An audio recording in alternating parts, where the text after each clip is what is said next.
आप देख रहे हैं राष्ट्र की आवाज हिंदी न्यूज। चानन के अस्पताल में डॉक्टर विजेंद्र ने एक बड़ा ही राज खोला है, जिसे अगर आप समझ पाए तो आपके लिए बहुत ही अमूल्य होगा, और अगर नहीं समझ पाए तो आप समझ जाएं कि आप कहीं ना कहीं किसी डॉक्टर के पास ट्रांसफर होने वाले हैं, क्योंकि इन्होंने कह दिया कि मैं आयुष चिकित्सक हूं, हमसे जितना हो पाएगा मैं उतना ही करूंगा, इससे ज़्यादा हम किसी लोचे में किसी पच्चड़ में पड़ने वाले नहीं हैं। यानी यह साफ है कि अगर सरकारी अस्पताल के भरोसे आप हैं तो याद रख लीजिए, हो ना हो आप यहां से ट्रांसफ़र होकर किसी डॉक्टर के पास जाएंगे जहां आपका इलाज होगा। इन्होंने यह निश्चित नहीं किया कि आप सरकारी डॉक्टर के पास जाएंगे या फिर प्राइवेट डॉक्टर के पास आपको यहां से ट्रांसफ़र किया जाएगा, पहली बात। दूसरी चीज़ इन्होंने कहा कि मैं महिलाओं को सलाह दे दूंगा लेकिन उनका इलाज नहीं कर पाऊंगा, हमसे जितना होगा मैं उतना ही करूंगा, क्योंकि मुझे उसकी जानकारी नहीं है। मैं तत्काल जो वर्क कर रहा हूं वह होम्योपैथ से 75% की जानकारी हमें है, एलोपैथ की हमें जानकारी नहीं है। यानी आप अब भी सुधर जाएं, अब भी सरकार से डिमांड करें, अब भी अधिकारियों से डिमांड करें कि सर हमारे चानन के अस्पताल में डॉक्टर नहीं है, महिला डॉक्टर नहीं है जिससे हमारा इलाज हो पाए। यानी जनसंख्या के अनुपात से यहाँ पर जितने डॉक्टरों की संख्या होनी चाहिए वह डॉक्टर यहाँ पर नहीं मिल पा रहा है, और इस अभाव में यहाँ पर चिकित्सा नहीं हो पाएगी। कहीं ना कहीं चानन के लोगों के साथ यह एक बहुत बड़ा घोर अनर्थ खेल खेला जा रहा है, जिसमें कहीं ना कहीं हर कोई शामिल होने की बात सामने आ रही है, जिसे यहाँ के डॉक्टर विजेंद्र कुमार ने अपने मुखबानी से खोल दिया है।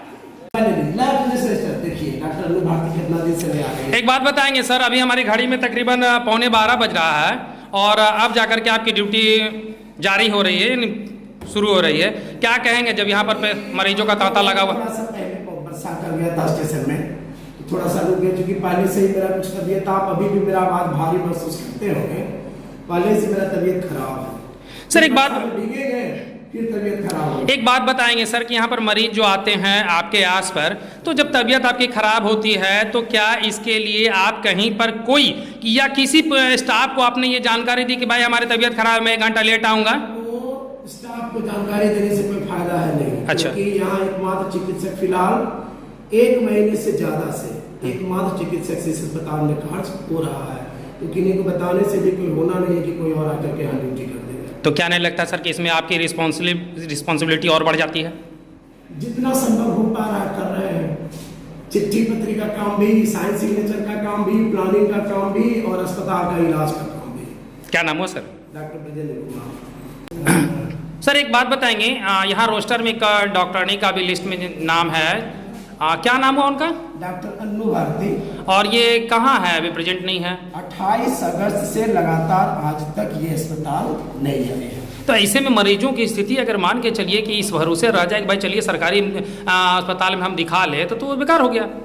वो जितना हमसे संभव हो रहा हम कर रहे हैं। तो क्या ऐसे में जैसे मान लीजिए कोई महिला रोग है जो मेरे बस का नहीं है, सभी जानते हैं मैं वास्तविक रूप में होम्योपैथिक चिकित्सक हूँ, तो बेसिकली मैं होम्योपैथिक चिकित्सा ज़्यादा जानता हूँ। एलोपैथिक चिकित्सा मैं अपने सीमित दायरे में ही कर सकता हूँ। अच्छा। मेरा जितना दायरा है उस दायरे से ऊपर मैं एलोपैथिक चिकित्सा नहीं दे सकता हूँ।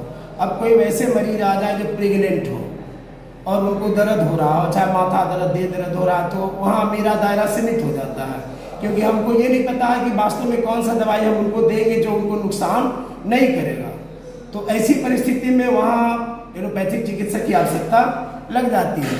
बावजूद मेरे द्वारा टेलीफोन पर चिकित्सक से संपर्क करके उनको सलाह देने का प्रयास किया जाता है, चाहे हमारे MIC हो या जो हमको जानते हैं डॉक्टर, उनसे बात करते हैं कि भाई फर्स्ट सेमेस्टर प्रेग्नेंट फीमेल है या सेकेंड सेमेस्टर प्रेग्नेंट फीमेल है, इनको ये दिक्कत है, कौन सा एंटीबायोटिक इनके लिए सेफ है।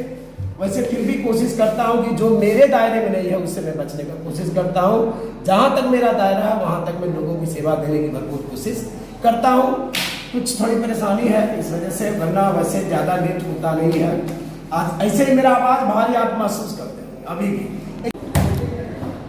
सर एक बात बताएंगे, आपके अस्पताल में बीते 29 तारीख को जब लाइन नहीं थी तो यहाँ जनरेटर भी नहीं चल रहा था, कोई व्यवस्था नहीं थी, तो इसी में क्या कहेंगे आप? ओपीडी का समय था, बिजली भी नहीं थी और जनरेटर ऑपरेटर भी नहीं था। यहाँ के स्टाफ द्वारा जनरेटर ऑपरेटर से संपर्क किया गया, उनके द्वारा फोन नहीं उठा।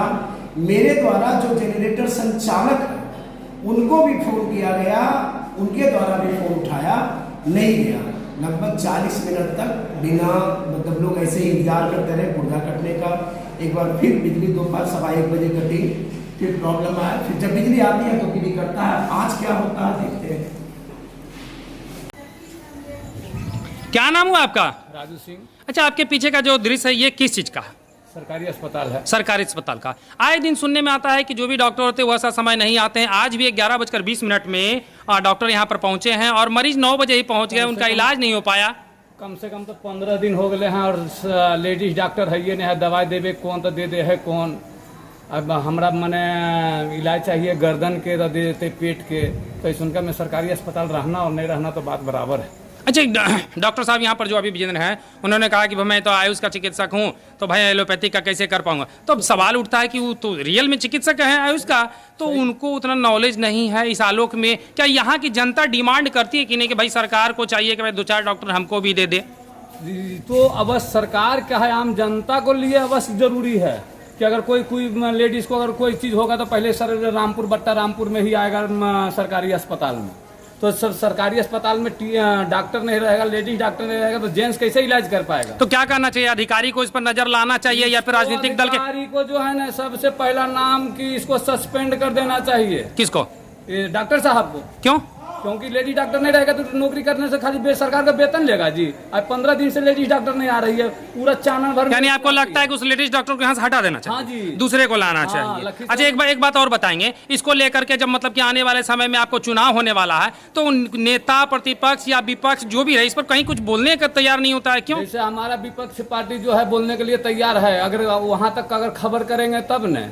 अब हमको यहाँ से पहले तो यहाँ से अगर डॉक्टर साहब के पास में आए तो नहीं है डॉक्टर साहब, तो लेके जाना पड़ता है सरकारी अस्पताल लखीसराय। अच्छा। अब यहाँ से 20 किलोमीटर है, जब तक जाते जाते प्राण टूट जाता है। एगो डिलीवरी पेशेंट होता है तो उसको लिए जो है दौड़ल जाओ लखीसराय, यहाँ जब तक लेडीज डॉक्टर नहीं रहेगा तो जेंट्स इलाज करेगा लेडीज डॉक्टर को। चलिए बहुत बहुत धन्यवाद। क्या नाम हुआ आपका? राजू सिंह। कहाँ घर हुआ आपका? बट्टा रामपुर।